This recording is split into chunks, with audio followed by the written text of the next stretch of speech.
يا حسين حسين حسين يا حسين حسين حسين. Salawat ala Muhammad wa ali Muhammad.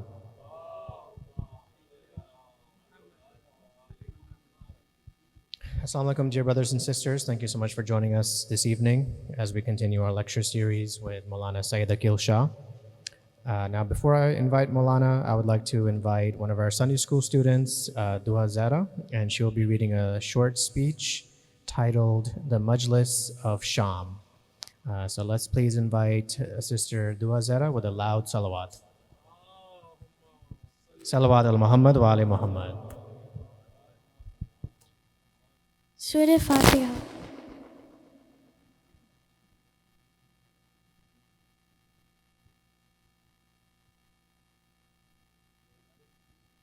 Bismillahirrahmanirrahim. Today is the fourth night of Muharram. As the nights of Muharram go by, our hearts weigh down with more and more grief.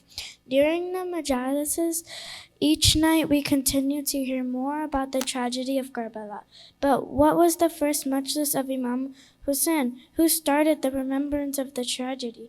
After the shahadat of the Imam, after the tents were burned down, after the Holy Family was taken as prisoners by Yazid's forces and partied through the cities, after Sakina was shaheed, the people of Sham came to learn about the passing of the little girl who they had seen and come to admire.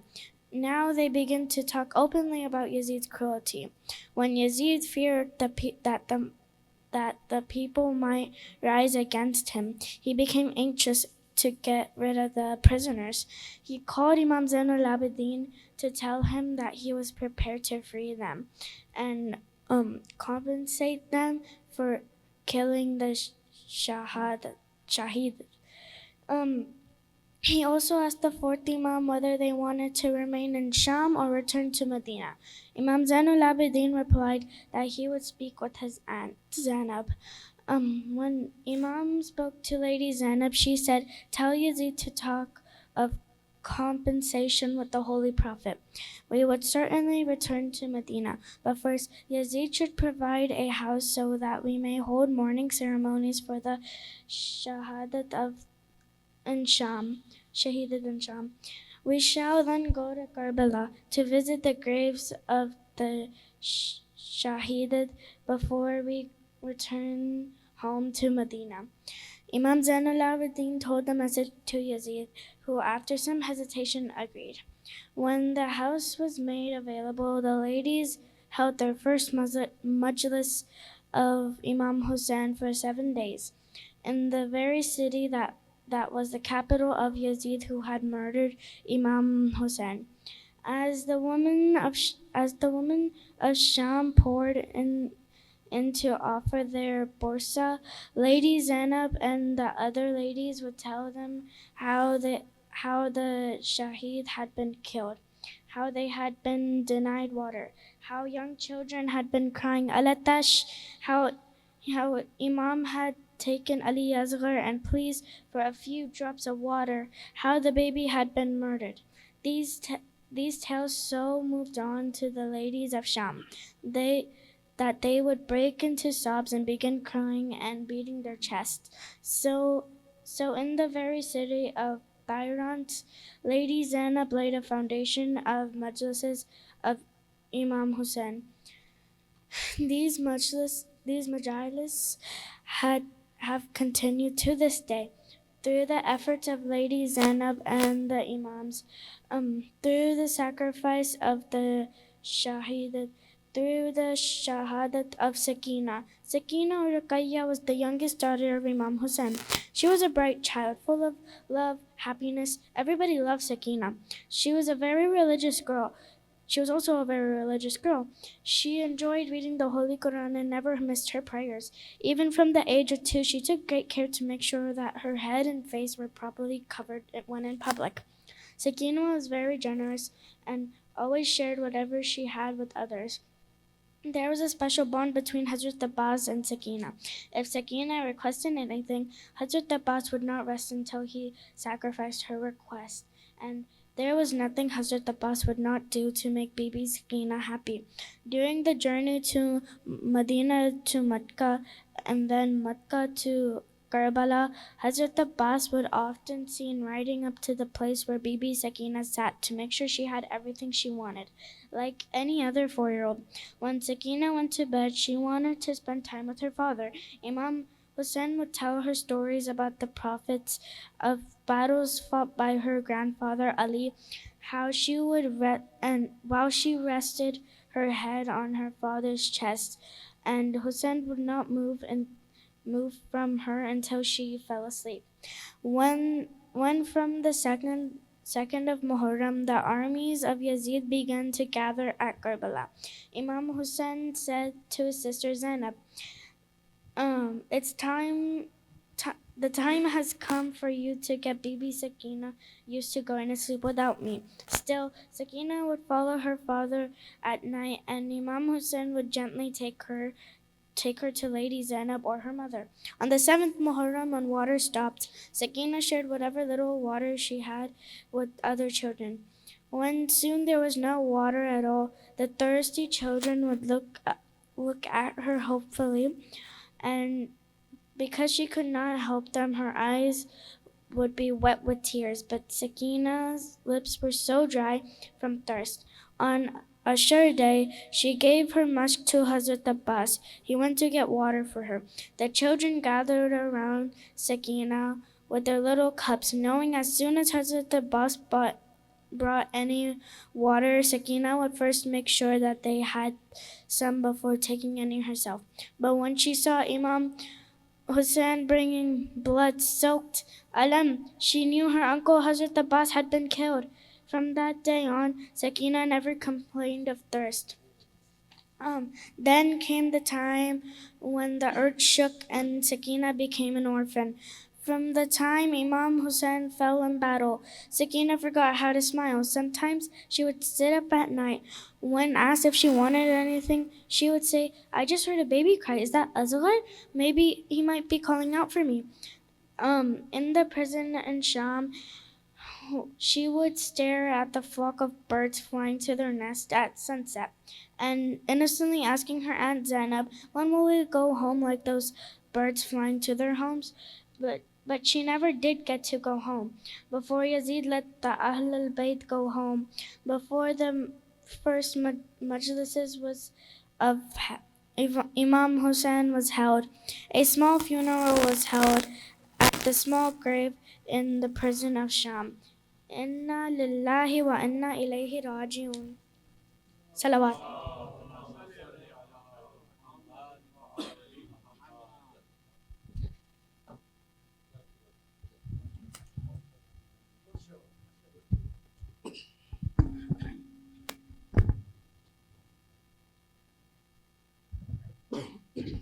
बर मोहम्मद वाले मोहम्मद सलवात।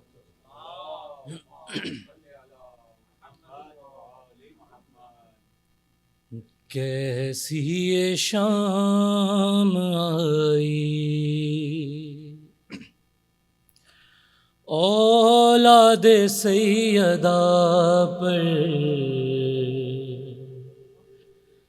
कैसी ये शाम आई औलाद सैयदा पर। सज्जाद रो रहे हैं ज़ैनब से मुँह छुपा कर, कैसी ये शाम आई औलाद सैयदा पर। एक समत बेकफन है अरे भाई का उसके लाशा, अब्बास की बहन का बाकी रहा न पर्दा, اب سوچتی ہے زینب مانگے کفن یا چادر،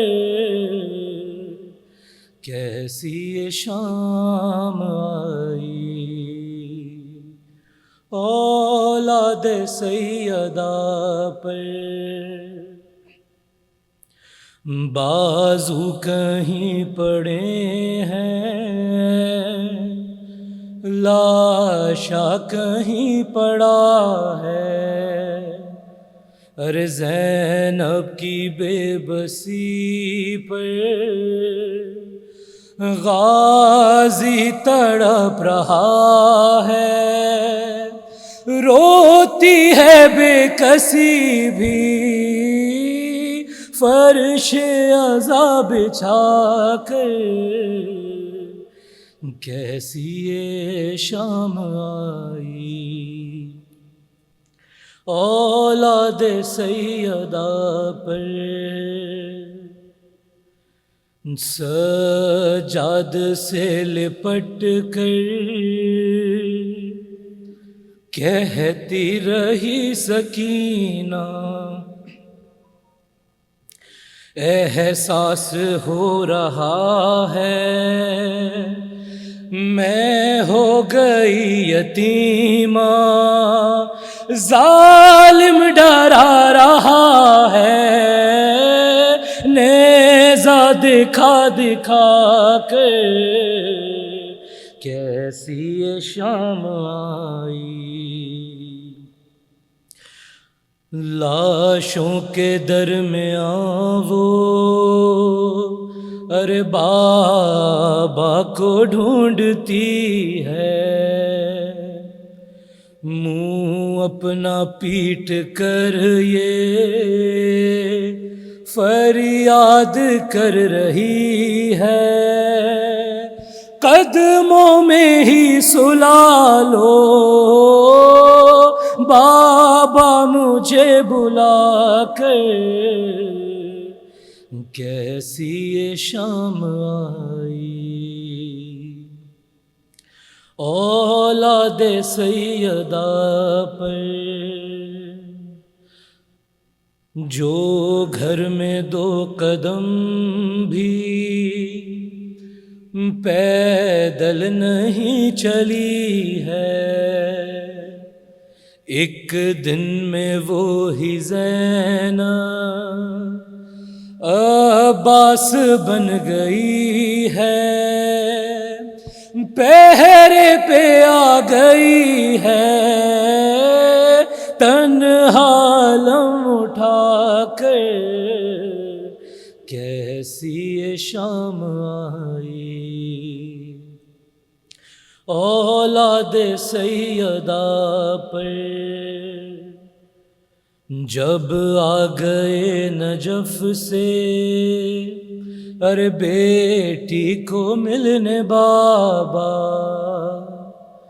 زانو پہ رکھ کے سر یہ کہنے لگی وہ دکھیا، زینب اجڑ گئی ہے کرب و بلا بسا کر، کیسی یہ شام آئی اولاد سیدہ پر، بر محمد وال محمد صلی اللہ علیہ وسلم۔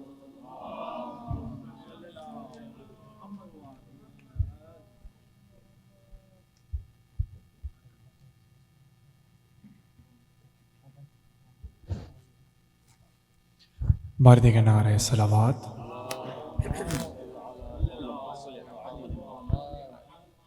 جو بیماریاں کی جلد سے احتیاطی کے لیے بآواز بلند نعرہ صلوات، صلی علی محمد و آل محمد۔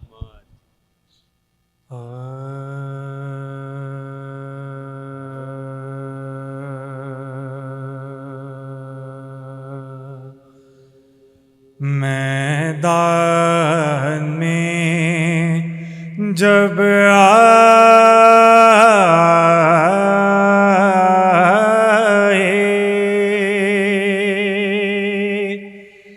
شہ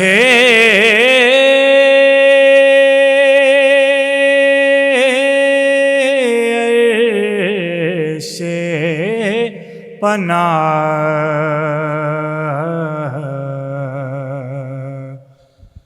میدان میں جب آئے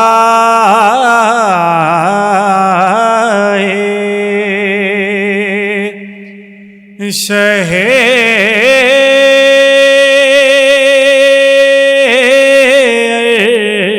عرش پناہ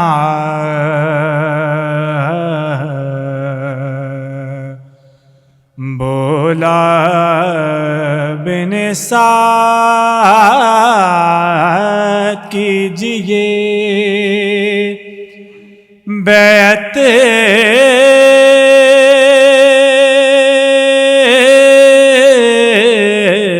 یا شاہ منہ پھیر کے تب غصے سے سرور نے کہا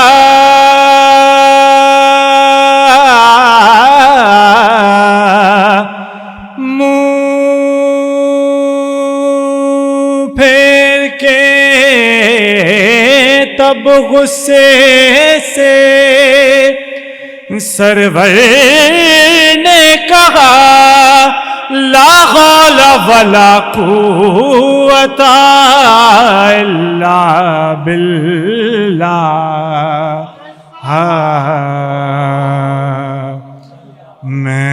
میدان میں جب آئے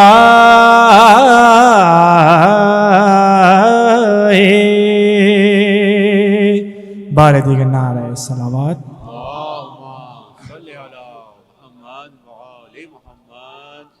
جو مومن بیماروں کی جلد صحت یابی کے لیے بآواز بلند نعرہ صلوات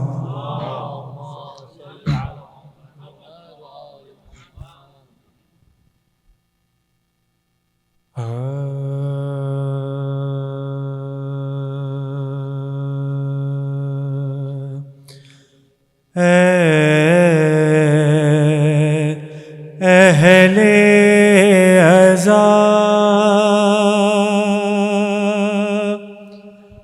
عزا کے دن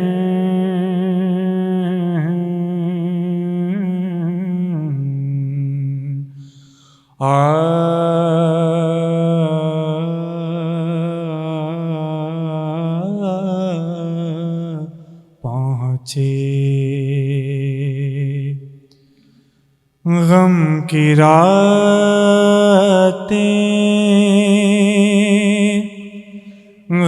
راتیں بکا کے دن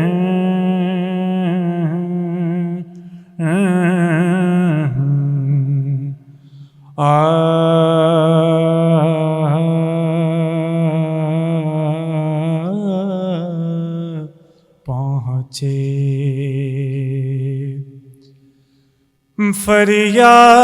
فریاد کے فاطمہ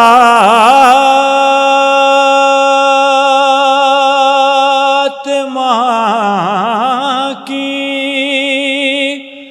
بستی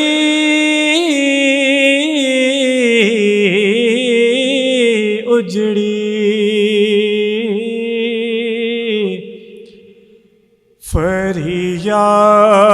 فریاد کے فاطمہ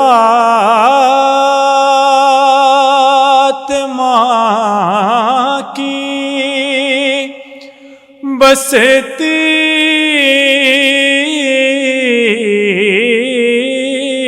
اجڑی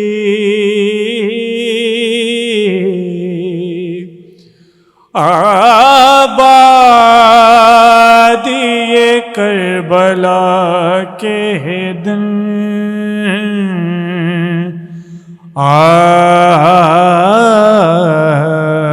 پہنچے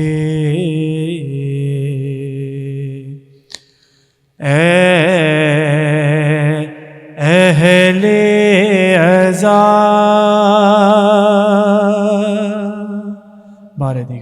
صلوات. سورہ فاتحہ نظر شدائے کا بلا.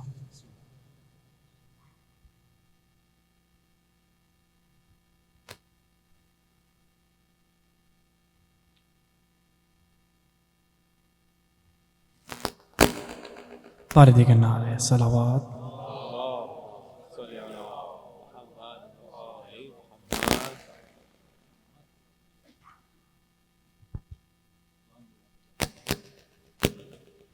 محمد وآل محمد صلوات.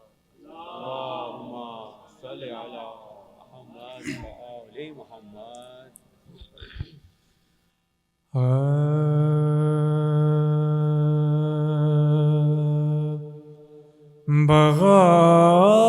بغار سن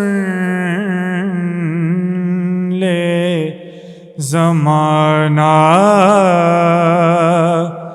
حسین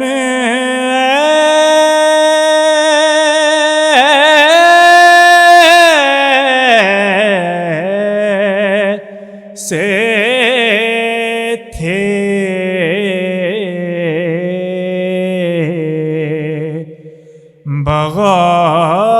بغار سن لے زمانہ بقا فنا کو بنایا حسین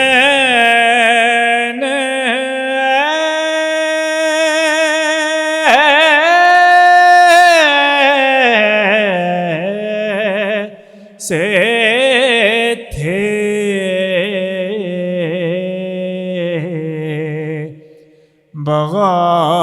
بغار سن لے زمانہ چھری کے نیچے وہ خالق سے پیار کی باتیں چھری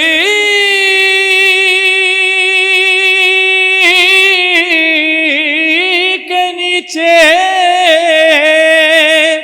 وہ خالق سے پیار کی باتیں اجل کو ہو گیا سکتا حسین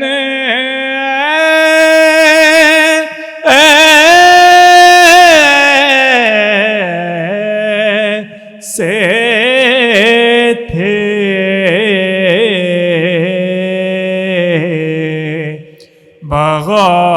بغار سن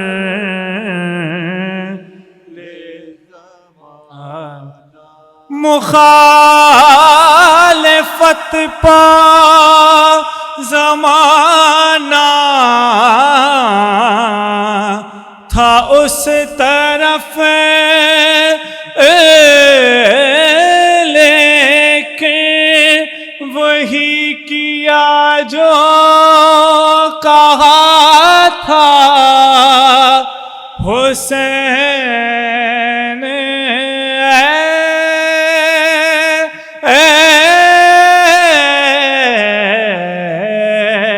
سے تھے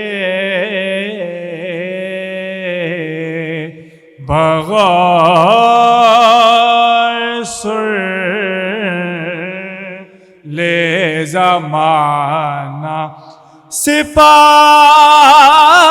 شام شجاعت کا لوگ مان گئی دبے نہ لاکھوں سے تنخواہ حسین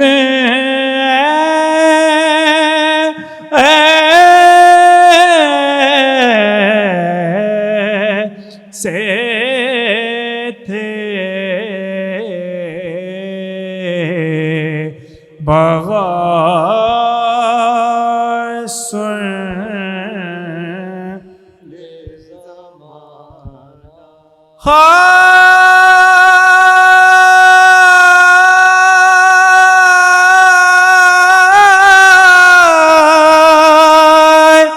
کمر کو باندھ کے پیڑی میں جلتی رہتی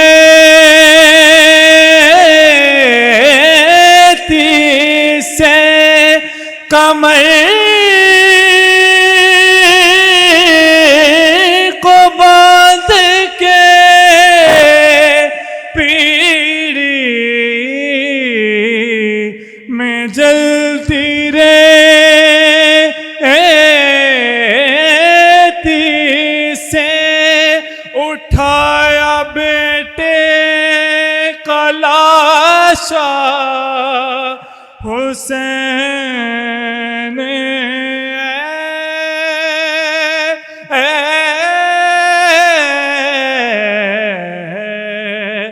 سے تھے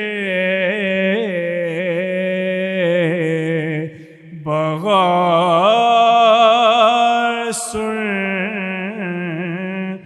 لے زمانہ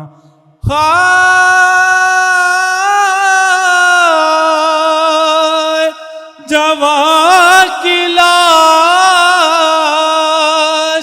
اٹھائی بنائی قبر صغیر کہیں بھی عزم نہ بدلا حسین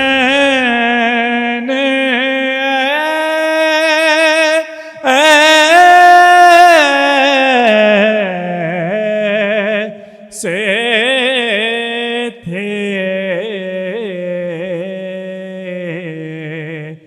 بغار سن لے زمانہ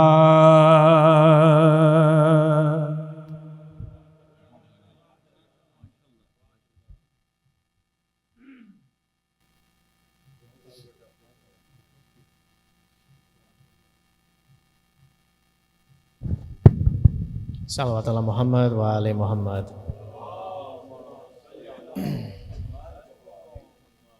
I just want to quickly say that, based on that, Marzia, sometimes when I sit in this place and I feel alone and I feel like sometimes we don't have the support that we're looking for. It's always in those times that Allah sends us these angels and these gems, and we're reminded that we have plenty of support from our community. And I thank Allah for always lifting me in those times of darkness. Salawat ala Muhammad wa ali Muhammad.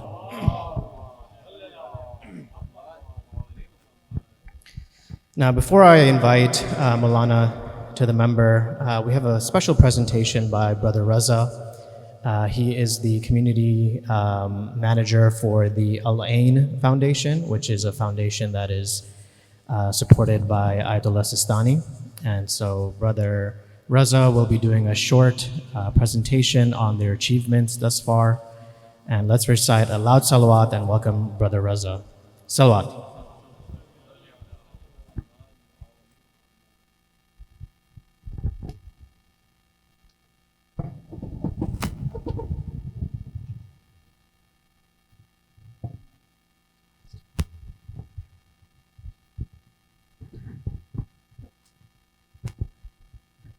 A'udhu billahi minash shaitanir rajeem. Bismillahir rahmanir rahim. Assalamu alaikum, brothers and sisters. Before I begin, I just wanted to offer my condolences to the Imam of our time and to all of you as we continue to commemorate the Shahadat of Abba Abdullah alayhi salam, his friends, his family, and his companions. Again, another thing really quickly before I start, beautiful recitation to everyone. So Jazakallah, and may Allah subhanahu wa ta'ala continue to reward all of you. But I wanted to give a special thanks to the sister who did her speech.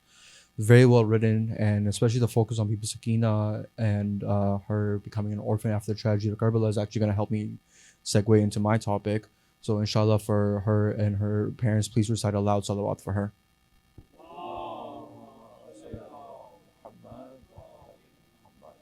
I'm gonna try to go as quickly as I can, and but there is a lot of information, so I'm not gonna try to go too quickly. If I can have someone sit by the laptop so we can go to the next slide. So for those, just a quick show of hands, how many of you guys have heard of Al Ain Social Care Foundation? Okay, couple. Okay, next slide. You can click the arrow or the space bar. Okay, so Al Ain is long story short, we are the social care arm of Sayyid Sistani's office. We've been around for about 20 years, and in the US, we've been had operations going for about 15 years. So now, shortly before the month of Ramadan, I was onboarded here to run the Houston operations, and the plan is, inshallah, to open an office here as well. So if you'll offer Sayyid Sistani's nonprofit, and that's not a small deal in the US. We only have a few throughout the country, and for Houston to get one, inshallah, that's only because of the community support. So again, everything we do is under the tutelage of Sayyid Sistani's office. Everything we collect goes directly to those in need, and I'm going to talk about a little bit more of that right now. So our areas of operation. Currently, we're in 3 countries: Iraq, Afghanistan, and Ghana. One of the main differences that we have is that we don't outsource any of the on-the-ground operations. Everything we do is our own employees and our own infrastructure, which is why right now we are in the countries that we are, especially with Iraq having more of the infrastructure. And then Ghana started early 2024, and Afghanistan we've had for a few years as well.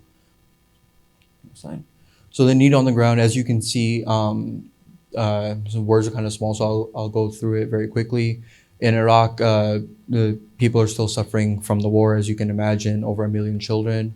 In Afghanistan, about 95% of the population faces food insecurity, and especially with the orphan children. And I'm going to talk a little bit more about Afghanistan in the end, as we got some, unfortunately, some rather troubling news recently. So we're going to talk about that as well. And then Ghana as well, like I mentioned, we started earlier this year, and we've had a pretty good impact so far. Next slide. Okay.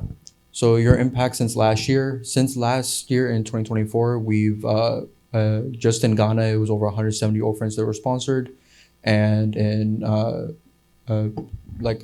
so total right now between the 3 countries, we're supporting about 100,000 orphans, and alhamdulillah, that's great work. But we do have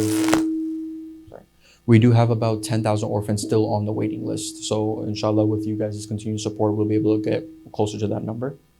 Next slide. So Muharram Fund is basically, you can go to the next slide actually. So with Muharram Fund, we basically try to keep it very simple.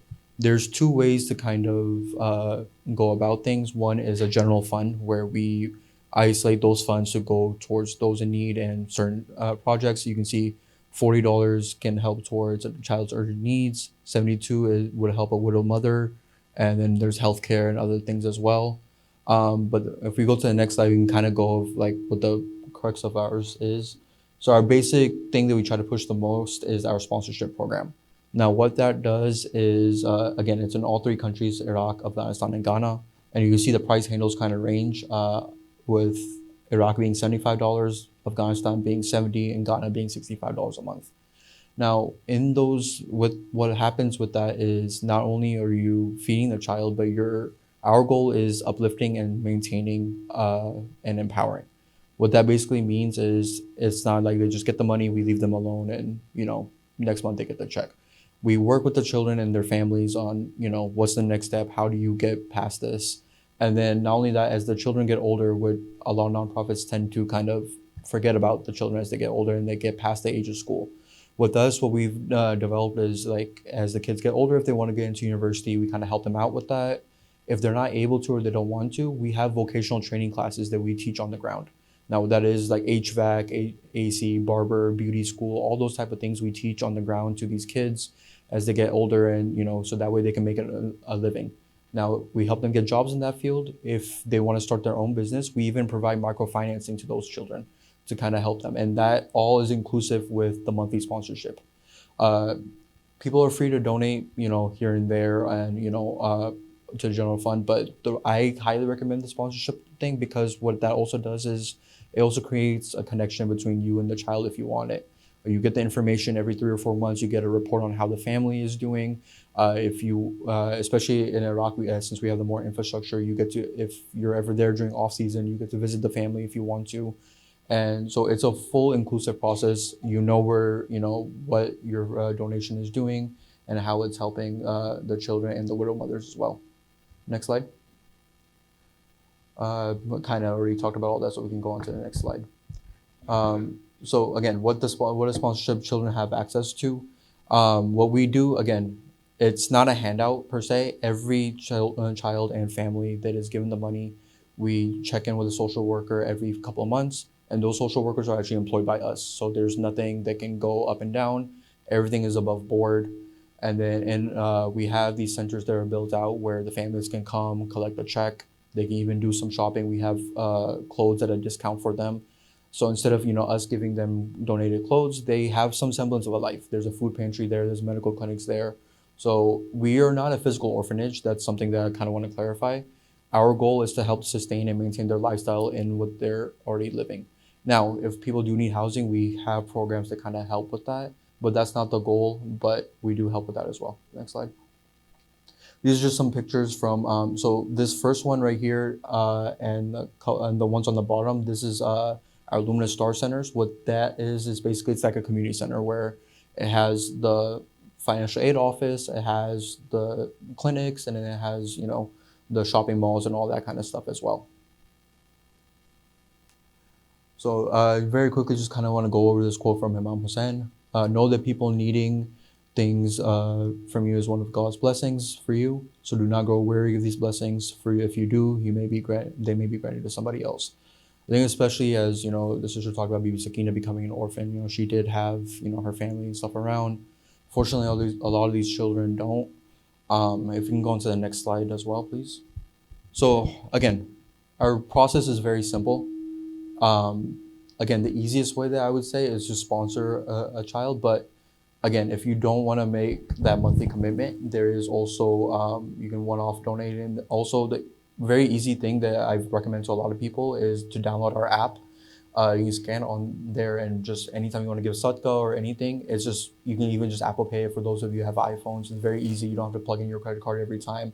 So we've kind of simplified that process as well. But again, so very quickly though, before I close out, this wasn't originally part of our presentation. I don't even have a slide for this aspect, but we got some numbers back recently from the World Health Organization, and they're kind of pushing us, especially because one thing I didn't mention is we are recognized by the European United Nations as well. We have an economic consultative status with them. Basically, what that means is the work that we're doing on the ground in Afghanistan and Ghana is work that they're not able to do, or they just haven't been able to do. So for a Muslim nonprofit to get that recognition, let alone a Shia nonprofit, is actually a really big deal. So, we have regular updates from these organizations about what's going on and stuff. So it's something that doesn't come in the news too often, especially given everything that's going on politically. But, Afghanistan is facing a silent humanitarian crisis. Right now, about 28 million people are in urgent need of aid, and about half of them are children under 5. Now, again, and a lot of that is in the Shia populated areas. Now, what we can do to help is, again, very simple. You guys saw the number was for Afghanistan was $70.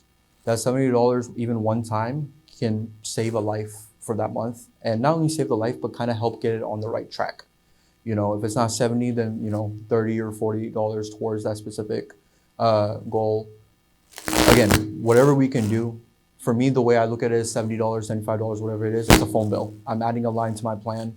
And in turn, I'm saving a life. Not only saving a life, but empowering that child to kind of continue on and, give them a chance to kind of make something of themselves.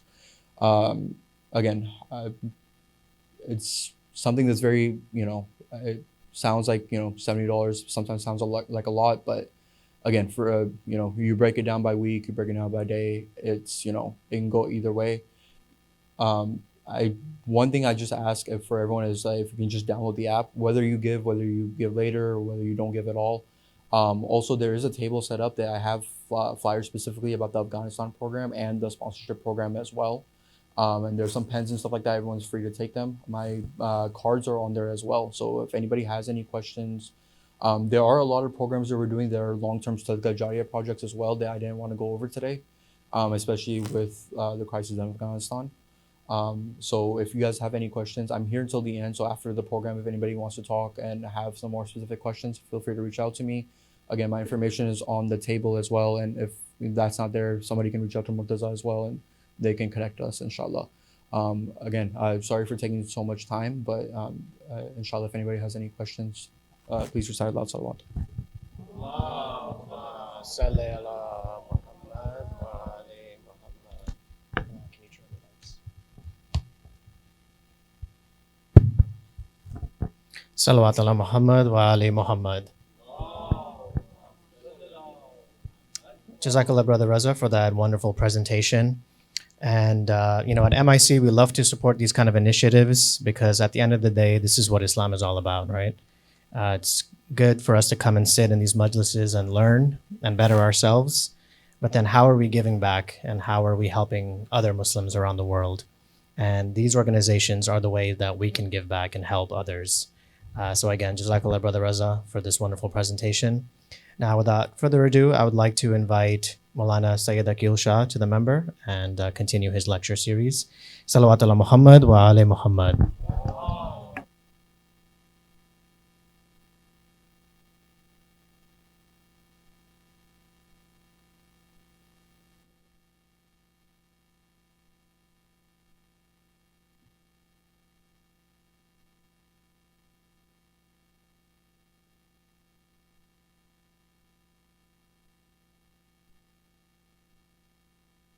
وآل محمد.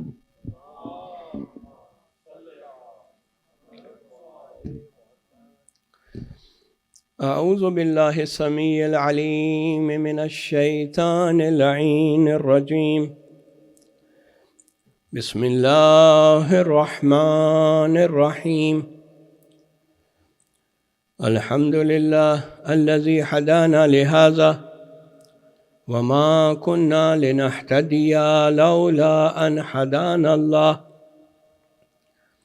لقد جاءت رسل ربنا بالحق.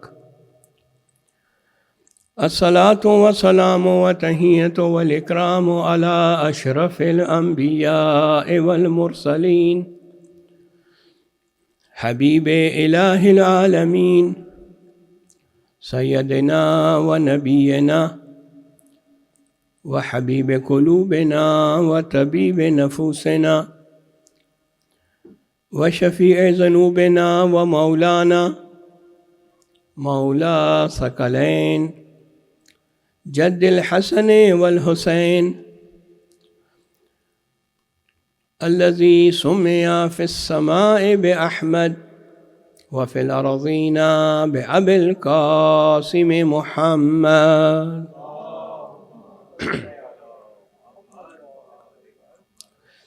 وعلى أهل بيته الطيبين الطاهرين المعصومين ولعنة الدائمة على أعدائهم ومنكري فضائلهم وغاصبي حقوقهم من ليلة هذه إلى صباح يوم الدين. صلى الله عليك يا رسول الله. صلى الله عليك يا أبا عبد الله الحسين. يا رحمة الله الواسعة ويا باب نجاة الأمة. يا ليتنا ويا ليتنا سيدي كنا معكم ونفوز فوزا عظيما.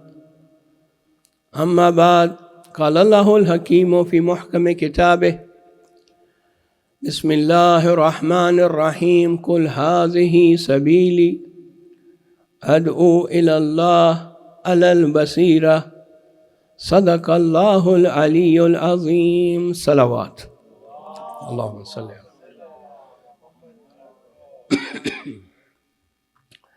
Respected brothers and respected sisters, tonight is the fourth majlis of the series of majalis which is started on the first of the holy month of Muharram.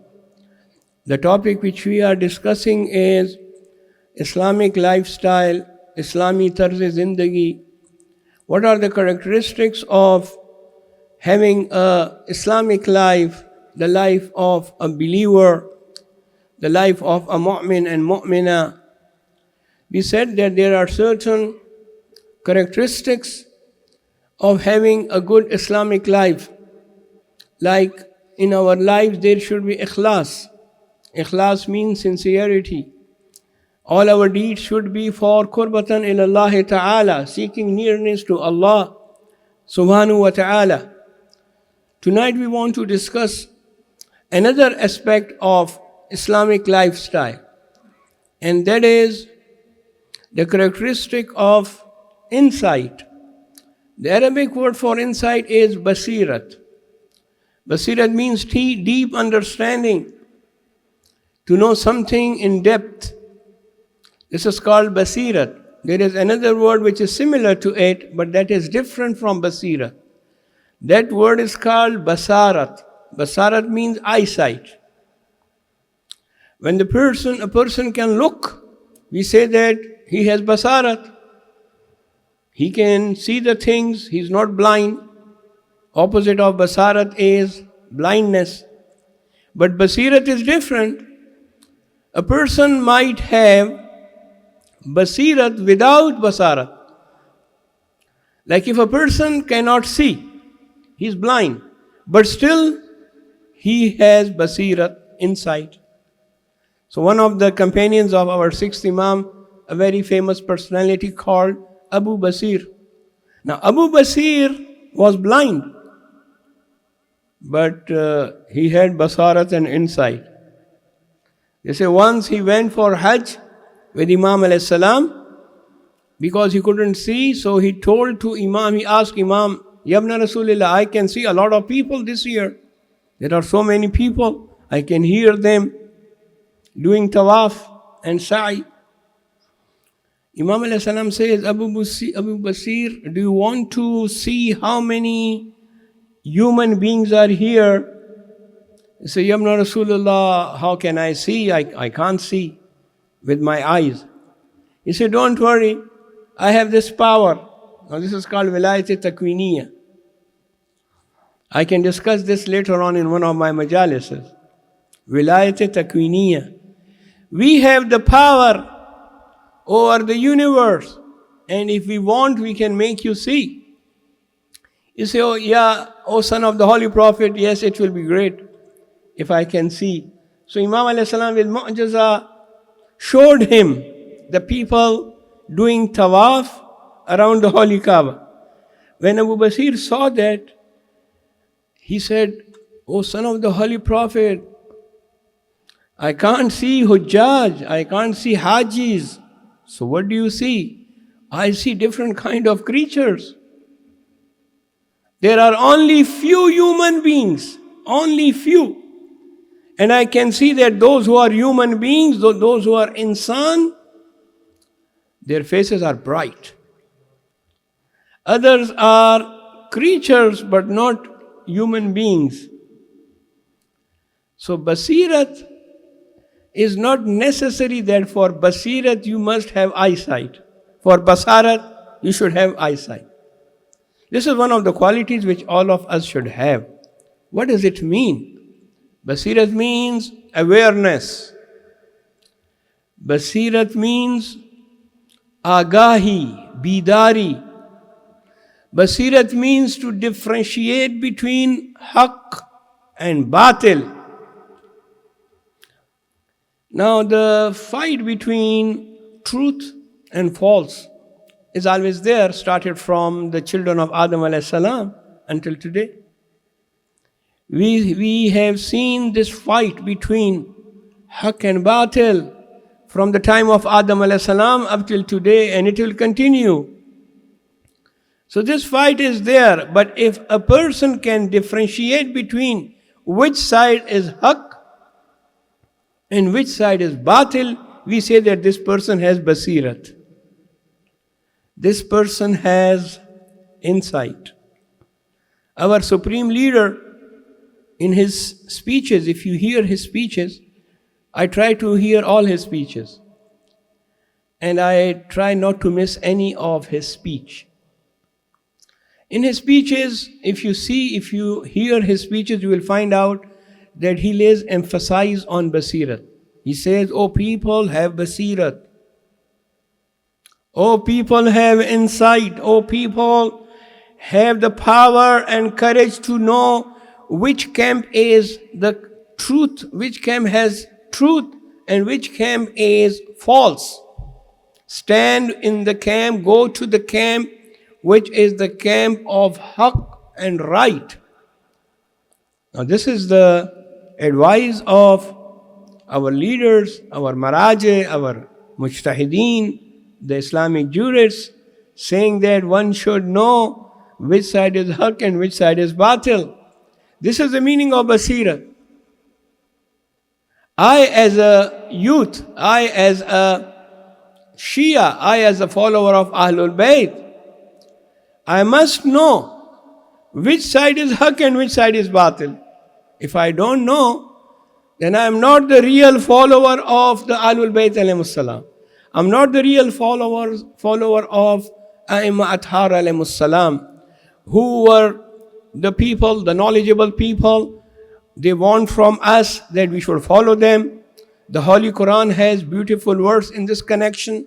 We see in Surah Yusuf, chapter number 12, Almighty Allah says in the Holy Quran, Bismillahir Rahmanir Rahim, Kul hazihi sabili.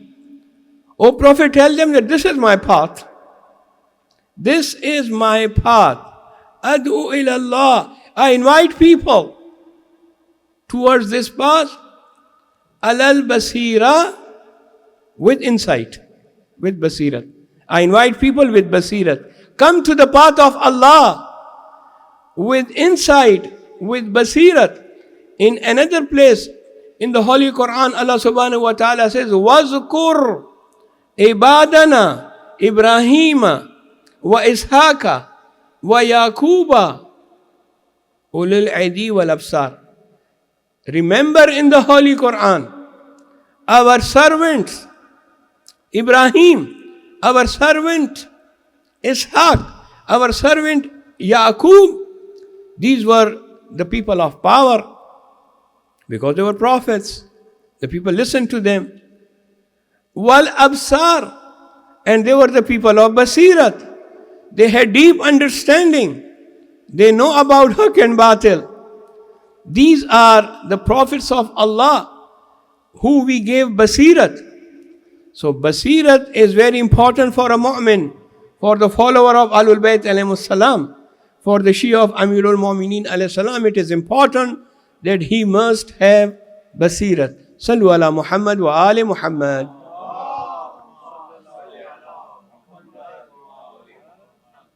Now we have mentioned about Ibrahim alayhi salam. Allah says that he was from Ulil Absar, from the people who had insight.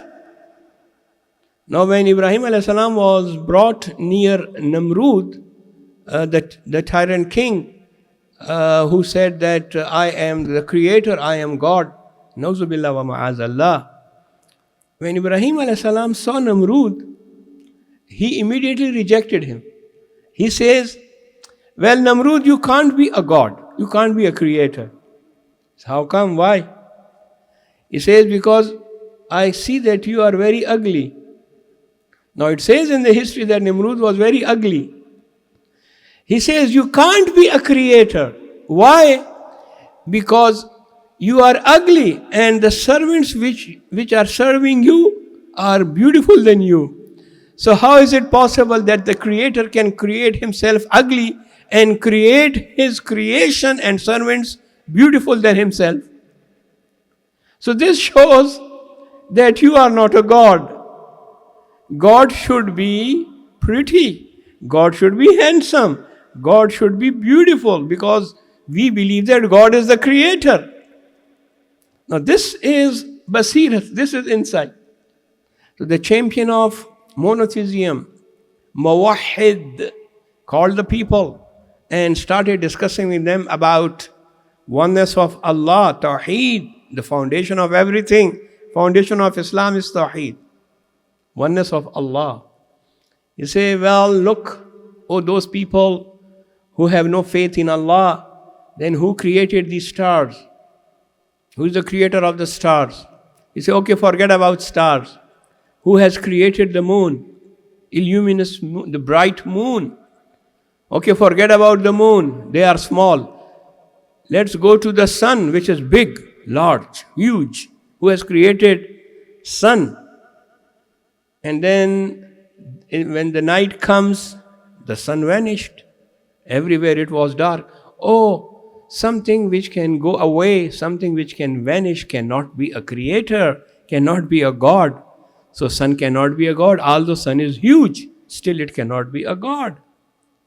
Now this was the way how Ibrahim a.s. would enter into dispute and argument with the others and prove about the oneness of Allah subhanahu wa ta'ala. This is Ibrahim a.s. his own uncle by the name of Azar. Quran has mentioned him. This name is mentioned in the Quran. And other Muslims, they believe that Azar was the father of Ibrahim a.s. Our Mufassirin of the followers and lovers of Ahlul Bayt say no. The father of the Prophet can't be a non-Muslim. And Azar was not only a non-Muslim, but he used to make idols. He used to make statues, idols for worship. And then he will sell them in the market. So see, he wasn't the father of Ibrahim a.s. because the father of Ibrahim a.s. died when he was young. But Azar raised him. Azar was the uncle of the Prophet Ibrahim a.s. When Ibrahim a.s. spoke with his uncle, uncle, why you are doing this? You are creating something with your own hands, then you are selling it in the market, and then you say that these statues, idols are God. This can't happen.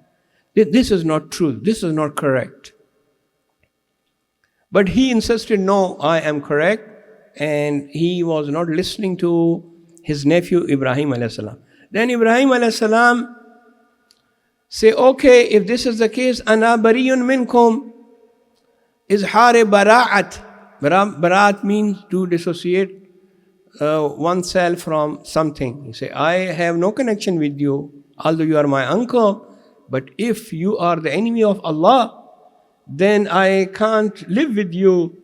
I can't have any connections with you. Basirat of Ibrahim alayhi salam. Allah the Almighty says, Wazkur ibadana. Remember our servant, Ibrahim, wa Ishaq, wa Yaqub. Now this is Basirat. Basirat is very important, especially for our youth, especially nowadays, where we are standing. And this is the main thing, the main difference between us and others. We believe in the revolution of Imam Hussain alayhi salam. We remember him, we follow him, because we have Basirat. Others, they don't have that Basirat to know the revolution of Imam Hussain alayhi salam, the personality of the commander of faithful, and even the personality of the Holy Prophet Muhammad Mustafa sallallahu alayhi wa alihi wa sallam.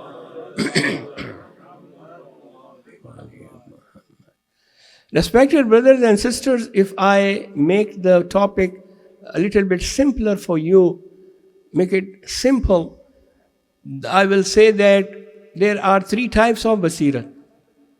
One is ethical, another is political, and another is religious.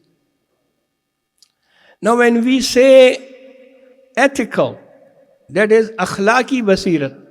What is the meaning of akhlaqi basirat? Akhlaqi basirat is, as in one of the ahadith, the Aimah says, Absarun nas man ya'rif uyubo. The person who has more basirat is the one who knows about his faults. Ethical. This is ethics, akhlaqiyat. I, as a human being, I should know about my faults, what faults I have. I insist, no, I don't have any fault. Nauzubillah mazala, I am masoom. I am not a masoom. I am with faults. So I should know about my aib, my faults, and I should try to remove those faults. This is ethical basirat.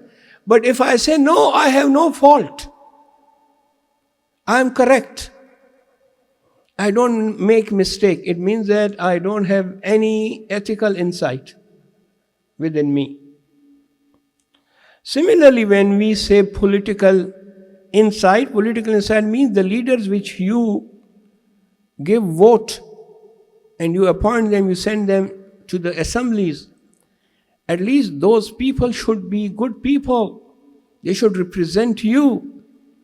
They should be nice and noble people. They should have fear of Allah. But unfortunately, we don't have that political basirat, insight. We look to the parties, we look to the families, we look to the personalities. And here the problem starts, when we look to the personalities. Let me very quickly give you one example, and then I go and inshallah I will give you some examples from the Quran and from the history, and then we should think about ourselves and ask us where we are standing, how much basirat we have.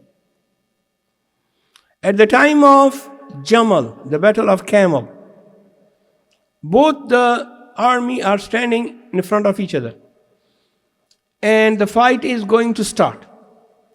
An old man came out from the side of Amirul Mu'mineen alayhi salam. He was fighting with the other side, and he was in the favor of Amirul Mu'mineen alayhi salam. He says, Ya Amirul Mu'mineen, before we start fight, I have a question.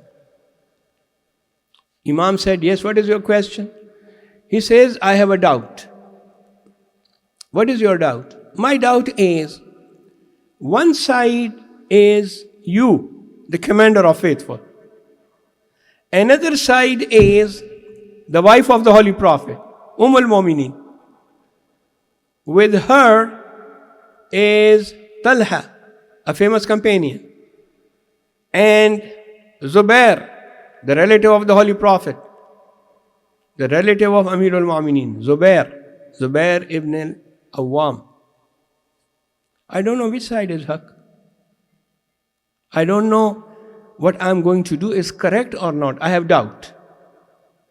Some of the people came forward and said, oh old man, this is not the time of asking such questions. We are going to start the fight. Within few minutes we are going to start the battle of Jamal, and you are asking such questions now, at this time? Amirul Mu'mineen alayhi salam stopped him and said, no, let him ask his question. I don't want anyone in my army to fight from my side and he is in doubt. All the people who are fighting from my side, their mind should be clear. Anyone who has doubt, I don't want to fight from my side. Let me give you answer. Now the answer is beautiful answer. The same thing which I just said. Amirul Mu'mineen said, your problem is you are in doubt because you are looking towards the personalities and you are not looking towards the haqq. If you look towards the truth, which side is, what is truth? If you look that, your problem is solved. But you are looking towards personalities. Politically, we look towards the personalities. Oh, this person, he is my friend. As a person, he is my friend. Or he is from my tribe. He speaks my language. He is from my country, from my city. And we gave him vote. And we elect him as a member of parliament. Now this is called basirat. If a person doesn't have this basirat, the political basirat, then he will not vote people who doesn't deserve. Now when Amirul Mu'mineen alayhi salam said this, you are looking towards the personalities. You are not looking towards the truth. If you look towards the truth and get out of personalities, everything will be clear to you. Have you not heard the Holy Prophet said about me, Aliyun mal haq wal haqu Ali? The Holy Prophet clearly mentioned this among his Sahabas everywhere. Ali is with truth and truth is with Ali. Whichever is Ali, that side is truth, go to that side. Have you not heard the Holy Prophet? He said, Aliyun ma'al Quran wal Quranu ma Ali. Ali is with Quran and Quran is with Ali. Quran is ma'asum. Quran is the book where there is no error. In other words, Amirul Mu'mineen alayhi salam is saying to the people, oh people, look, there are two types of Quran. One is called Quran is Samit and one is called Quran is Natik. Quran is Samit is the book which is in the bookshelves, and Quran is Natik is me, Ali ibn Abi Talib alayhi salatu wasalam.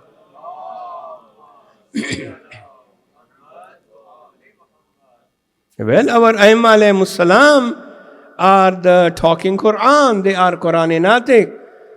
Don't say that, Maulana, this is exaggeration. You are saying that Aimma Athar alayhi salam are Quran and Natik. This is ghuluf. This is exaggeration. I will say, no, this is not exaggeration. This is not ghuluf. Quran Samit is the one which is in the bookshelf. Quran Natik are those who are the infallible Imams, who are Ma'asumeen alayhi salam. And the proof for this is when the holy head, sacred head of Imam Hussain alayhi salam was cut from his sacred bodies, and the holy head was raised on the arrow, and there was distance between the body and the head, but the head of Imam Hussain alayhi salam was reciting Quran on the top of the arrow. If Aimmat alayhi salam are not Quran Natik, how can a head recite Quran when there is distance between the body and the head? And all the Arbab Makatil says, Imam Hussain was reciting verses from Surah Al-Kahf. Inna ashab al-kahf wa rakim khanu min ayatina ajaba. The head of Imam Hussain alayhi salam reciting poetry on the top of the arrow is saying that, oh people, you can bring distance between us, between our bodies and our head, but you cannot remove Quran from us. Urdu Shair has a beautiful poet. He says, चढ़ जाए sir तेरा अगर नेज़े की नोक पर, चढ़ जाए sir तेरा अगर नेज़े की नोक पर, मगर यजीदियों की इताअत न कर कबूल. Don't accept the itaat of Yazidi even if your head is severed and cut from your body. Now this is with the people who have basira. Now from the Holy Quran, we see that there is a lady mentioned in the Holy Quran. Although the name is not mentioned, but Mufassirin says that these ayat is about a lady called Asiya bint Muzahim, the wife of Pharaoh. Now see, Pharaoh is say, Ana Rabbukumul A'la. Nauzubillah wa ma'azallah. This is what Quran, Ana Rabbukumul A'la. I am your biggest Lord. In one place he says, I'm astonished that you have other God other than me. I'm the greatest one. See, this is Pharaoh. Pharaoh, how arrogant he was.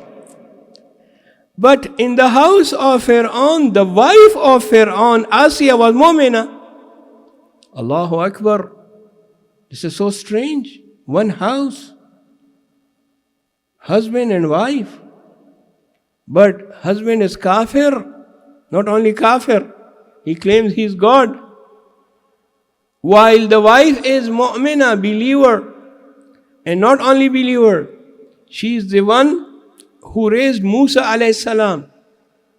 Musa alayhi salam was very young in cradle when she started taking care of Musa alayhi salam. Now this lady, Asiya, living with a kafir husband, but herself mu'mina, she was not impressed from her husband. She was contrary to what the husband was saying, what the beliefs of husband were. She was opposite to that, mu'mina. And then she was killed because of her iman and faith. And she asked Allah that, oh Allah, gave me house in Jannah. Allah subhanahu wa ta'ala quote this in the Quran. Why Allah is quoting this in the Quran, saying that we have accepted her dua. She was martyred, she was killed, but because of her basirat. Now some people say wife are on the religion of the husband. Whatever husband believes, wives believes the same. But here it is opposite. The belief of the husband is different, the belief of the wife is different. See, it's not necessary. If you have basirat, then you have difference with your husband, even with your husband.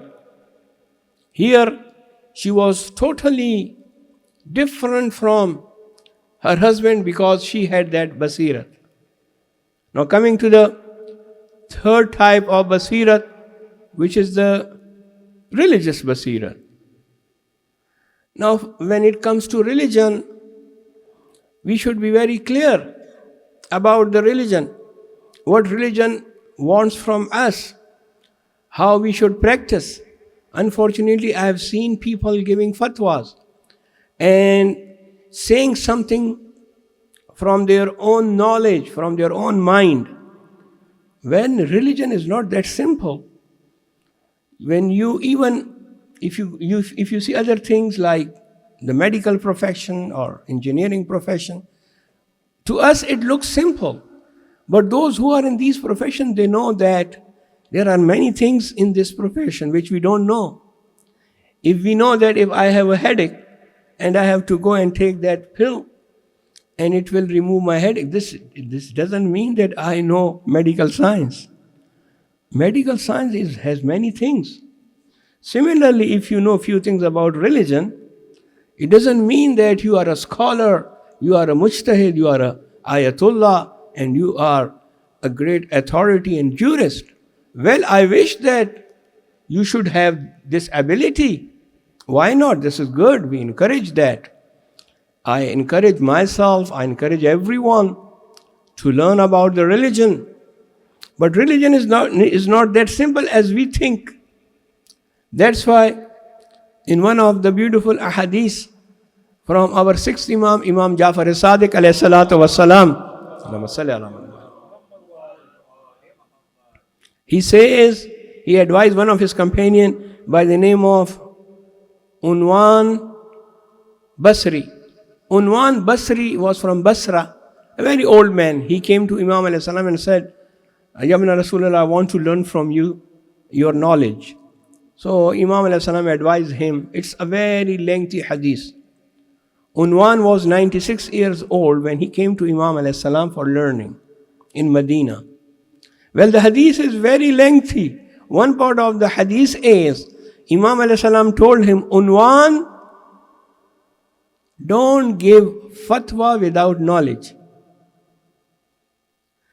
And the words used by Imam alayhi salam is, he said, run away from giving fatwa as a person runs away from lion. When we see a lion, we run away from lion. Oh, sher, darinda.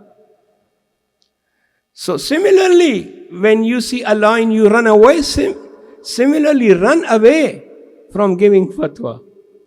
And then he added, he said, Unwan, if you give fatwa, it means that you are putting your neck as a bridge for the people to pass on it. MashaAllah. All of you are attentive. Jazakumullah khair. See how Imam alayhi salam is explaining to him? You are making your neck as a bridge for people to pass on it. They will pass and they will reach the other side. But what will happen to you? As a bridge, what will happen to you? The people will pass on the other side because you have given fatwa. You are responsible. So be careful, Unwan, be careful about giving fatwa. This is called Basirat-e-Dini, the religious Basirat. Let me give you a few examples, beautiful examples from the history. And these examples I'm giving so that I can look towards myself and see that where I am standing and where should I be standing. You have heard about Khawarij.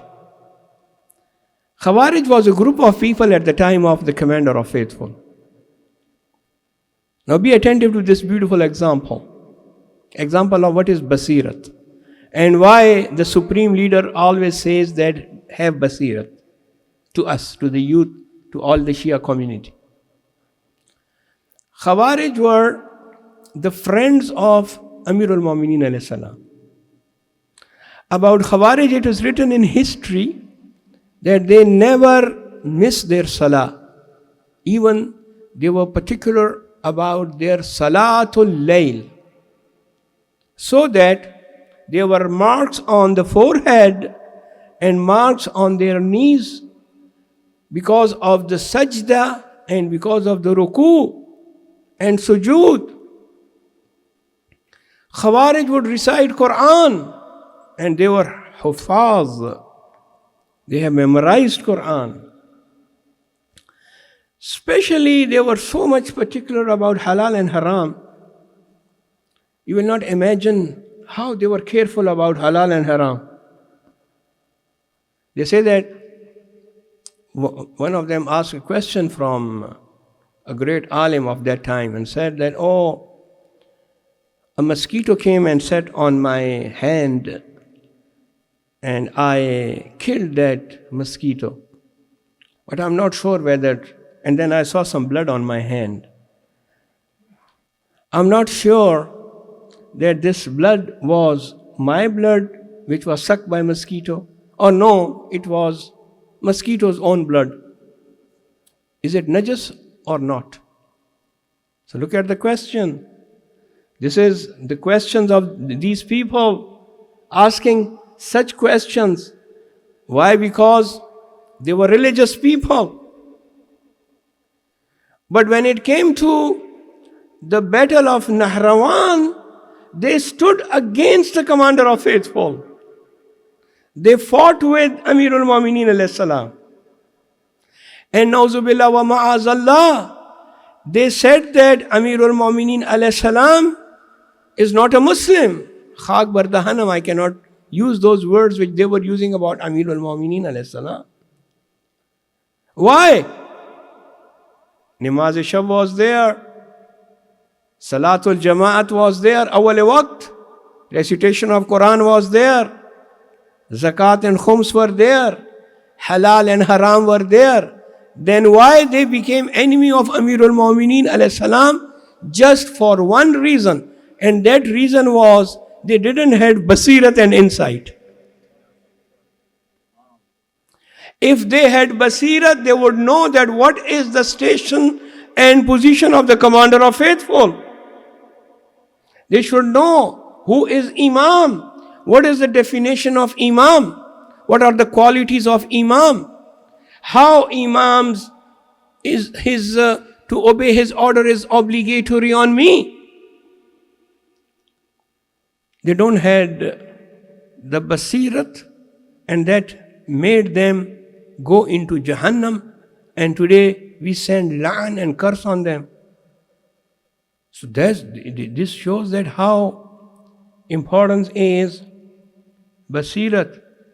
They came and they, in the battle of Siffin, now up till the battle of Siffin, they were with Amirul Mu'mineen alayhi salam.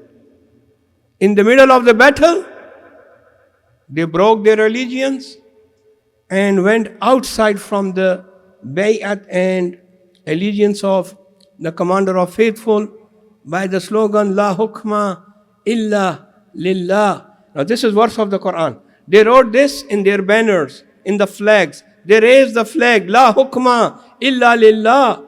Koi hukam nahi hai siwaye Allah Ta'ala ki hukam ke. There is no order, but the order of Allah, only order of Allah is there. Some people said, Amirul Mu'mineen, look what they are saying. They are saying. Look at their slogan. Amirul Mu'mineen says, Kalimatul Haq yuradu bihal batil. What they say, the slogan is Haq, there is no doubt. But the meaning which they are taking from this slogan is batil. Yes, it is true. La hukma illa lillah. I also say, you say, all of us believe. Our belief is that there is no hukum, no order, but the order of Allah subhanahu wa ta'ala. This is truth. But the meaning you are taking is that we should not obey the commander of faithful. This is batil. This is wrong. This is not correct. Now this is Khawarij. On the other hand, there are many examples. Just let me make it short for you. Another example is a person from the ashab of the Holy Prophet and from the ashab of the commander of faithful. His name is Uwais Karani. Khaja Uwais Karani. He was from Yemen. He never met the Holy Prophet, but still he is called Sahabi Rasul, because he was lover of the Holy Prophet. Let me put in other words, better than lover of the Holy Prophet. He was Ashiq Rasul. Ashiq, Ishq. Once he told his mother, he was living very far, he was living in Yemen. I want to go from Yemen to Medina to meet my beloved, the Holy Prophet. Now the mother is ill, old, and she needs attention. But he insists. Even the Holy Prophet told him that you look after your mother, you don't need to see me. You will still be my Sahabi. The mother says, okay, if you want to go, go, but then come quickly. So he left Yemen, he reached Medina, he asked about the Holy Prophet, he met the commander of faithful, he was told that the Holy Prophet is out of town and he will return in few days. He said, okay, then I am leaving because I promised my mother that I will not stay for long. So he left for Yemen. After a few days, when the Holy Prophet came to Medina, he says, I can smell the fragrance of my friend from Yemen. I can smell the fragrance of my friend from Yemen.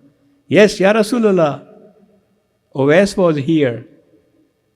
Now Uwais Karani, just to make the long story short, the basirat of Uwais Karani, he stayed there with his mother for a few years. The mother passed away. When the mother passed away, now Uwais Karani doesn't have any responsibilities towards the mother because mother is no more. So the first thing he did was he left Yemen and he joined Amirul Mu'mineen alayhi salam. In the battle of Siffin, he was fighting from the side of Amirul Mu'mineen alayhi salam, and he got martyred. Some says he was fakir. Some says he was darwish. He was Sufi.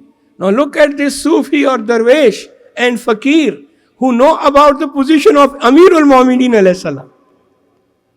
He left Yemen and came and joined the forces and started fighting. This is Basirat. Similarly, in the same battle of Siffin, we have the Sahabi Ammar ibn Yasir, an old man in 90s. He was old man. And he also was killed and martyred in Siffin. For which the Holy Prophet said, Ya Ammar, uqtuluka fi'atan baghiya. O Ammar, you will be killed by an outlaw group. The people who have nothing to do with Islam, they will kill you. And he was killed by the people of Sham and he was martyred. These are the people of Basira. Sallu ala Muhammad wa ali Muhammad.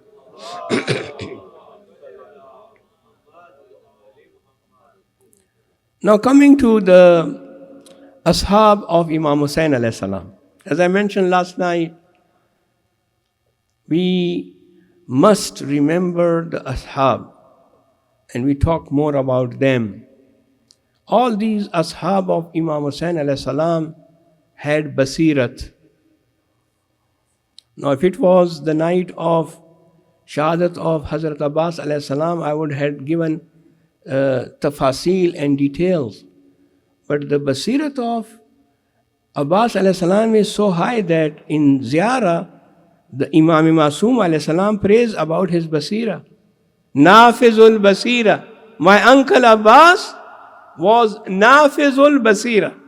Why? Because the enemy brought amnesty, Aman, and said, come to me. I brought a letter of Aman for you. They say, O Shimmer, curse be on you and on your Aman. Lana Amanun wala Amana li ibn bint Rasulillah. For me, for us, you have brought Aman, and there is no Aman for the son of the daughter of the Holy Prophet. This is Basirat. That's why Imam Masoom says, my uncle Abbas was Nafiz al-Basira. Well, we will discuss about Abbas alayhi salam when we are at the night of Hazrat Abbas, Shahadat of Hazrat Abbas alayhi salam. From the Ashab of Imam Hussain alayhi salam, there is the person by the name of Zuhair ibn Qayn. Now inshallah in few minutes I am going to recite Masaib of the companion of Imam Hussain alayhi salam, which was Sahib al-Basira, Hazrat Habib ibn Madahir. But before that, look at the Ashab of Imam Hussain alayhi salam. Zuhair ibn Qayn was a leader of the tribe coming back from Hajj with his wife called Dailam. And he was avoiding Imam Hussain alayhi salam. Why? Because in history it is written that he was Uthmaniyul Hawa. That is, the people who believe that the third caliph was killed innocently. Some people had this belief. Well, one of them was Zuhair. But when he was coming, and Imam Hussain alayhi salam is also coming towards Kufa, at one point the camp of Imam alayhi salam was across the camp of, opposite the camp of Zuhair. So Imam Hussain alayhi salam went to his camp. He wasn't there. He met the wife and told her that when Zuhair comes, tell him to see me. When Zuhair came, the wife said that Imam Hussain alayhi salam was here. He wants to meet you. No, he doesn't have any answer. The wife, Dalam, says, what you are thinking, Zuhair? The son of the Holy Prophet is calling you. And you are thinking whether you should go or not. See the Basirat of Dailam, Basirat of the lady. Such a high Basirat lady. This encouraged Zuhair He went to see Imam Hussain alayhi salam. Imam Hussain alayhi salam had a conversation with him. I don't know what was that conversation, but this conversation changed him 180 degrees. Now we have a different Zuhair. He came to his tent and told Dailam, you are free, go to your father's house. I am not going to leave Hussain anymore. Wherever Hussain will go, I will be with him. I will be with Hussain. This is Zuhair. There is another person who was a revert. Wahab Kalbi recently became Muslim, recently married. Some says he married 20 days, 22 days before Ashura or before this event. They were also traveling from one place to another place. Imam alayhi salam went there and he saw the mother of Wahab. Imam says, now the mother is Christian. Imam says, do you need anything? He says, who are you? I am son of the daughter of the Holy Prophet. Oh, you are son of Fatima, the Lady of Light? Yes, I am son of the Lady of Light. Do you need anything? Yes, son of the Lady of Light, we don't have water here. If you can make some well for us. Imam alayhi salam went at the back of the tent of Wahab and he just put his arrow, spear in the ground and the water came out with mu'jiza, which Imam Hussain alayhi salam has the wilayat takwini. When Wahab comes, the mother told the whole story. Wahab comes to Imam Hussain alayhi salam with his wife, with his mother. They became Muslim. They left their house, their tent, and joined the camp of Abu Abdullah al-Hussein until the mother was also martyred. The wife was martyred and Wahab Kalbi was also martyred for Imam Hussain. These are ashab of Imam Hussain. An old slave, black slave by the name of John. Imam says, you have served us a lot. Now you are free, you can go. He says, Yabna Rasulillah, when your time was good, I was with you. Now you are in bad time, I should leave you? This is not going to happen. See the slaves of the house of Imam Hussain alayhi salam. And one more Sahabi is called Nafi'. Now Nafi' was also a black slave. He comes and said, Yabna Rasulullah, allow me to go to the battlefield. He said, no, you have served us a lot. I don't want you that you should sacrifice your life. He said, no, allow me. You are not allowing me because my color is black and my smell is not good. Imam Hussain says, no, this is not the case. This is not because of your color. This is not because of your smell. I don't want you to bother you for killing yourself for us. He says, allow me. Imam Hussain gives him permission. When he came down on the earth of Karbala, on the plain of Karbala, Imam Hussain alayhi salam went there near him, put his head on his lap and prayed for him and said, oh Allah, make his color bright, make his smell good smell. And then he was still alive. Now last wordings. And then I recite the Masa'ib in Urdu. Imam Hussain alayhi salam put his cheek on the cheek of Nafi'. Nafi' is still alive. What he said? He says, Man misli wa ibn Rasulillah wazi'un khaduhu ala khadi. Who is like me? The son of the Holy Prophet has put his cheek on my cheek. Ajrakum alallah. मुझ जैसा कौन हो सकता है فرزند رسول نے اپنے مبارک گال کو میرے گال پہ رکھا، میرے چہرے پہ رکھا۔ عزیزان گرامی، کچھ ایسے اصحاب تھے جو امام علیہ السلام کے ساتھ مدینہ سے چلے تھے، کچھ ایسے اصحاب تھے جو راستے میں امام حسین علیہ السلام سے آ ملے تھے، جس طرح زہیر ابن کین راستے میں امام حسین سے ملے تھے۔ کچھ اصحاب امام حسین علیہ السلام کے ساتھ مدینہ سے چلے تھے، مگر کچھ ایسے اصحاب بھی تھے جن کو امام حسین علیہ السلام نے خط لکھ کر بلایا تھا۔ اللہ اکبر، اجرکم علی اللہ، خط لکھ کر بلایا تھا۔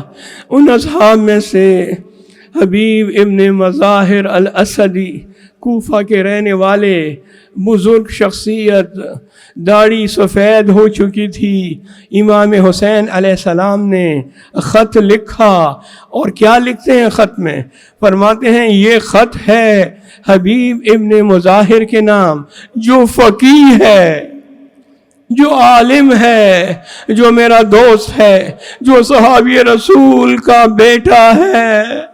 امام علیہ السلام لکھتے ہیں، اے حبیب، میں کربلا میں پہنچ چکا ہوں، دشمنوں کے نرغے میں ہوں، چاروں طرف سے دشمنوں نے مجھے گھیرے ہوئے ہیں، اگر ہو سکے تو میری مدد کو آؤ۔ اور ایک ایسا جملہ بھی خط میں لکھا جو دل کو پارا پارا کرنے کے لیے کافی ہے۔ امام علیہ السلام فرماتے ہیں، اے حبیب، میں کبھی بھی آپ کو زحمت نہ دیتا، مگر کیا کروں، زینب بھی میرے ساتھ ہے، زینب بھی میرے ساتھ ہے۔ اجرکم علی اللہ۔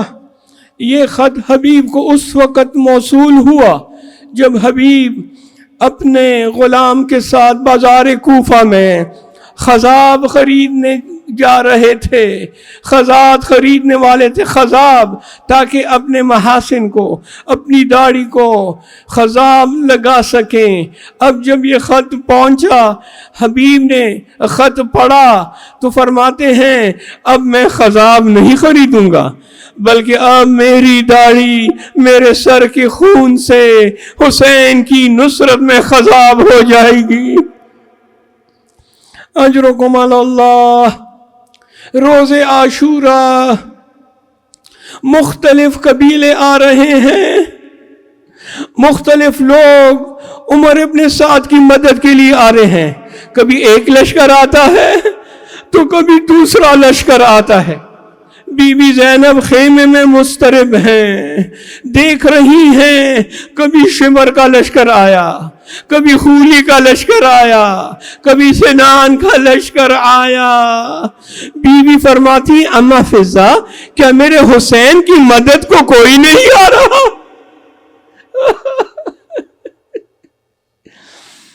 میرے حسین کی مدد کے لیے، میرے غریب حسین کی مدد کے لیے کوئی نہیں آ رہا۔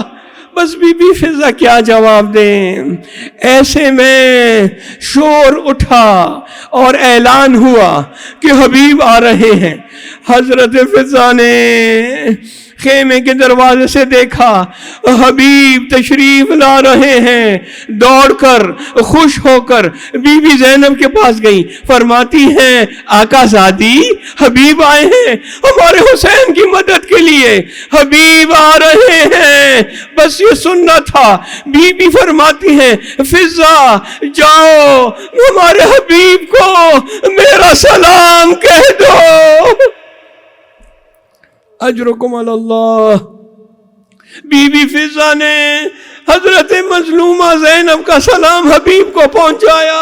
حبیب گھوڑے سے اترے، زمین پر بیٹھے، خاک کربلا اٹھائی، اپنے سر پہ ڈالی، فرماتے ہیں، اب سے یزدادیوں پر ایسا وقت آ گیا، آغازادیوں پر ایسا وقت آ گیا کہ اب غلاموں کو سلام بھجوایا جا رہا ہے۔ अजरुकुम अल्लाह। इमाम हुसैन ने आगे बढ़कर हबीब का इस्तकबाल किया। जनाब हबीब इमाम हुसैन अलैहिस्सलाम के लश्कर में एक ऐसी जिम्मेदारी की निभा रहे हैं। एक साइड के कमांडर हजरत हबीब इब्ने मज़ाहिर हैं। मुस्लिम इब्ने औसजा हबीब का दोस्त है, कूफे से ताल्लुक रखता है, एक ही कबीले से हैं। वो भी काफी बुजुर्ग था। जब जमीन पर गिरे इमाम हुसैन हबीब के साथ उसके जनाजे में पहुंचे। मुस्लिम इब्ने औसजा ने हबीब को इशारे से फरमाया कि ए हबीब, मुझे पता है तुम भी बहुत जल्द मेरे साथ मुल्हक होने वाले हो, वरना मैं तुम्हें नसीहत करता कि अबू अब्दुल्लाह हुसैन को तन्हा मत छोड़ना। अजरुकुम अल्लाह। बस एक वक्त आया, हबीब ने इजाजत मांगी। हजरत हबीब मैदान की तरफ गए, जिहाद किया। एक ऐसा वक्त आया, हजरत हबीब अर्श से फर्श पर आ गए, घोड़े की जीन से जमीन करबला पर तशरीफ लाए। इमाम हुसैन को सलाम किया, अस्सलामु अलैका या अबा अब्दुल्लाह। इमाम हुसैन हजरत हबीब के जनाजे पर पहुंचे, सर मुबारक को अपनी गोद में रखा। हबीब फरमाते हैं, ए फर्जंद रसूल, मेरा सर आपकी गोद में, मगर अनकरीब ऐसा वक्त आएगा आपका सर गर्म रेत पर, आपका सर किसी गोद में नहीं होगा। अला लानतुल्लाहि अलल कौमिज़ ज़ालिमीन वसयअलमुल लज़ीना ज़लमू अला मुहम्मद अय्या मुनक़लिबिन यनक़लिबून ला हौला वला कुव्वता इल्ला बिल्लाहिल अलिय्यिल अज़ीम। बारला हमारी इस गिरिया को, हमारी मजलिस को, मातम को कबूल फरमा। जो परेशान हाल है उनकी परेशानियों को दूर फरमा। मोमिनीन और मोमिनात की हिफाजत फरमा। तुझे वास्ता तेरे इज़्ज़त व जलाल का इस अज़ा खाने में जितने भी वॉलंटियर्स हैं और जितने लोग मजलिस सुनने के लिए तशरीफ़ लाते हैं, एक एक कदम के बस सबको हज़ार हज़ार नेकियां इनायत फरमा। बारे इलाहा जो नज़र नियाज का इंतज़ाम करते हैं, बिलख़ुसूस आज की मजलिस का नज़र नियाज जिन मोमिनीन मोमिनात की तरफ से हैं, बारे इलाहा उनके दरजात आली हैं, मुताली फरमा, उनके तौफ़ीक़ात में मज़ीद इजाफ़ा फरमा। बारे इलाहा हमारे शोहदा को शोहदा इस्लाम के साथ माशूर फरमा। मरने से पहले अबू अब्दुल्लाह हुसैन अलैहिस्सलाम और शोहदा करबला की हरम की ज़ियारत नसीब फरमा, और मरने के बाद उनकी शफ़ाअत नसीब फरमा। इमाम ज़मान अलैहिस्सलाम को हमसे राज़ी और खुशनूद फरमा, हमें उनके आवान और अंसार में शुमार फरमा। जुमला मोमिनीन और मोमिनात मिल्लत जाफ़रिया के मरहुमीन, हाज़रीन के मरहुमीन की साले सवाब के लिए रहमल्लाहु मन क़रा सूरतुल मुबारकतुल फ़ातिहा मसबूकतन बिसलात अला मुहम्मद व आले मुहम्मद।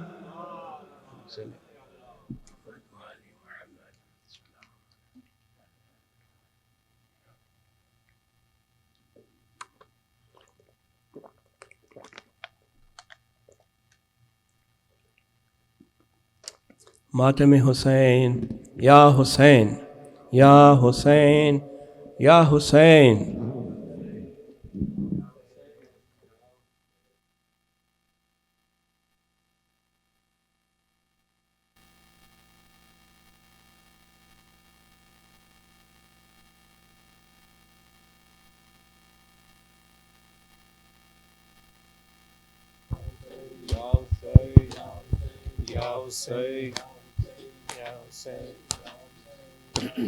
करबला वालों पे ये कैसा मुहर्रम आया, करबला वालों पे ये कैसा मुहर्रम आया, करबला वालों पे ये कैसा मुहर्रम आया।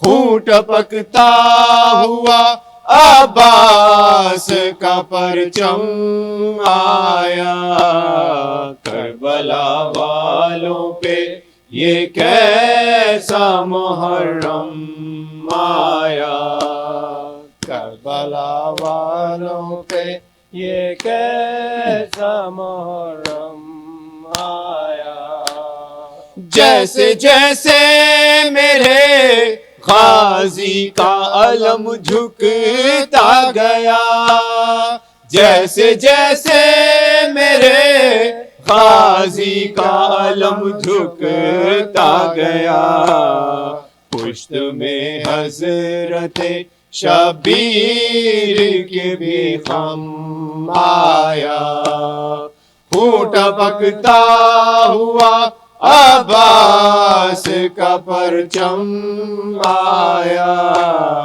کربلا والوں پہ یہ کیسا محرم آیا، کربلا والوں پہ یہ کیسا محرم آیا، کربلا دیکھ لے اسلام بچانے کے لیے، کربلا دیکھ لے اسلام بچانے کے لیے، ساتھ کنبے کو لیے مار سے آدم آیا، خون ٹپکتا ہوا عباس کا پرچم آیا، کربلا والوں پہ یہ کیسا محرم آیا،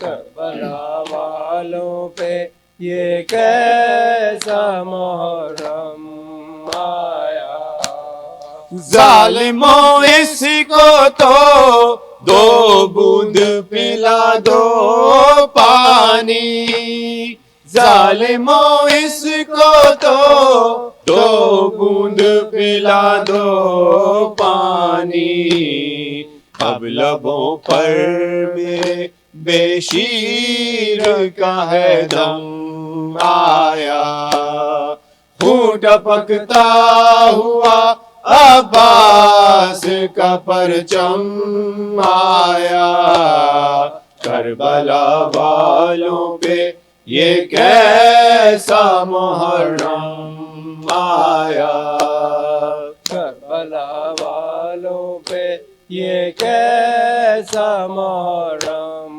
آیا، سارے موسم تو گزر جاتے ہیں آ کر، لیکن سارے موسم تو گزر جاتے ہیں آ کر، لیکن بس ہمیشہ کے لیے موسم ماتم آیا، خون ٹپکتا ہوا عباس کا پرچم آیا، کربلا والوں پہ یہ کیسا محرم آیا، کربلا والوں پہ یہ کیسا محرم آیا، یا حسین یا حسین یا حسین یا حسین یا حسین یا حسین یا حسین یا حسین یا حسین، اللہم صلی علی محمد وعلی محمد۔ متوجہ زیارت عظم اللہ اجورنا واجورکم بمصابنا بابا عبداللہ الحسین علیہ الصلاۃ والسلام، صلی اللہ علیہ یا رسول اللہ، صلی اللہ علیہ یا حبیب اللہ، صلی اللہ علیہ یا نبی اللہ ورحمۃ اللہ وبرکاتہ، صلی اللہ علیہ یا امیر المومنین و یا سید الوصیین ورحمۃ اللہ وبرکاتہ، صلی اللہ علیہ یا ابا محمد یا امام حسن المجتبی ورحمۃ اللہ وبرکاتہ، صلی اللہ علیہ یا ابا عبداللہ الحسین الشہید الغریب العطشان الذي قال في وقت ودائه يا زينب ويا أم كلثوم ويا سكينة ويا رباب عليكن مني السلام. السلام على الحسين وعلى علي بن الحسين وعلى أولاد الحسين وعلى أصحاب الحسين جميعا ورحمة الله وبركاته. صلى الله عليك يا علي بن الحسين زين العابدين ويا محمد الباكر. السلام عليك يا إمام جعفر الصادق ويا إمام موسى الكاظم ويا إمام علي بن موسى الرضا الرازي بالقدر والقضاء. سيدي كن شفيعنا وشفيع والدينا في يوم الجزاء ورحمة الله وبركاته. السلام عليك يا محمد الجواد ويا علي الحادي ويا حسن العسكري ويا إمام يا صاحب العصر وزمان. الأمان الأمان الأمان من فتن زمان.